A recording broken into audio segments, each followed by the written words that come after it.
যে জাতীয় পার্টি তাদের নেতাকর্মী যতজনকে দেখাতে পারবে এই গণঅভ্যুত্থানে ছিল, জামাতে ইসলাম দেখাতে পারবে না ওদের অতগুলো নেতাকর্মী এই গণঅভ্যুত্থানে ছিল। আজকে চ্যালেঞ্জ করলাম, জামাতে ইসলাম দেখাতে পারবে না যে জাতীয় পার্টির সমান অবদান তারা গণঅভ্যুত্থানে রাখছে।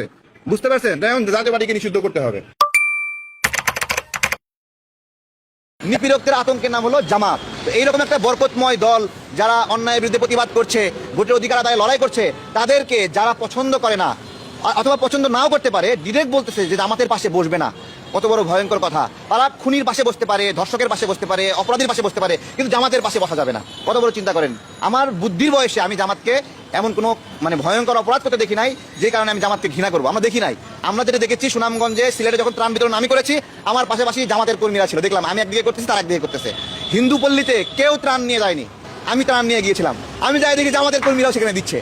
তাহলে এত স্বেচ্ছাসেবক, এত ভলেন্টিয়ার, তারা হিন্দু পল্লীতে গেল না সুনামগঞ্জে, সাল্লা, দিরায়ে, কিন্তু আমি গেলাম, জামাতের কর্মীরা গেছে। তার মানে কি? তার মানে জামাতকে যে মৌলবাদী বলে, সাম্প্রদায়িক বলে, এটা ভুল কথা। বাংলাদেশের অন্য ধর্মের সংখ্যালঘুদের বিপদে আপদে সবার আগে আগে আছে জামাত, এবং সংখ্যালঘুদের উপর সবচেয়ে বেশি নিপীড়ন করেছে আওয়ামী লীগ। আপনি সাল্লা, দিরাই অথবা নাসিরনগর, এই যে রংপুরে সৈকত ছাত্রলীগ নেতা ডিরেক্ট আস্ত ঘর, 20টা ঘর পুরাই দিছে। কত বড় ভয়ঙ্কর! ছাত্রলীগের নেতা একবার আস্ত ঘর পুরাই দিছে হিন্দুদের। তাহলে দেখেন, চিন্তা করেন, সেই জামাত যারা মানবিক কাজ করে, কি বলছে যে নৌকা ডুবিতে মানুষ মারা গেছে, গিয়ে বলতেছে আমি আপনাদের মেহমান হিসেবে আসছি, ত্রাণ দিতে আসি নাই।